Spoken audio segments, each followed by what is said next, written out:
بسم اللہ الرحمن الرحیم۔ دوستو، مولانا طارق جمیل نے اپنے ایک بیان میں کہا کہ امت کے لیے اب بھی وقت ہے کہ وہ توبہ کر لے۔ مولانا طارق جمیل نے کہا کہ ایک بار میں یہیں عائشہ مسجد میں نماز عصر پڑھ کر بیٹھا تھا کہ 3-4 نوجوان آ گئے۔ کہنے لگے، مولانا ہم نے زندگی بھر نماز نہ پڑھی، نہ روزہ رکھا، صرف 2 روزے رکھے اور ان کی افطاری بھی شراب سے کی۔ ہم یہ سمجھتے تھے کہ ہماری بخشش نہیں ہوگی، جو بھی گناہ موج مستی کرنی ہے یہاں کر لو۔ کہنے لگے، ہماری گاڑی ہمارا ایک دوست چلا رہا تھا، اس نے آپ کے بیان کی کیسٹ لگا دی۔ اس میں ہم نے آپ کی یہ بات سنی کہ اگر گناہ آسمان کی چھت تک بھی پہنچ جائے اور پھر توبہ کر لی جائے تو اللہ تعالیٰ معاف کر دیتا ہے۔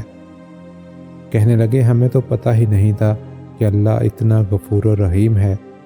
انہوں نے کہا کہ اس دن ہم نے توبہ کی اور اس دن کے بعد وہ دن اور آج کا دن ہم نے کبھی نماز روزہ نہیں چھوڑا۔ لہذا دوستو، اگر کسی کو گناہ میں مبتلا پاؤ تو اس سے نفرت کی بجائے اسے اللہ کی رحمت اور کرم اور معافی کا ذکر سناؤ، تاکہ وہ گناہوں سے تائب ہو کر اپنے رب کی طرف لوٹ سکے۔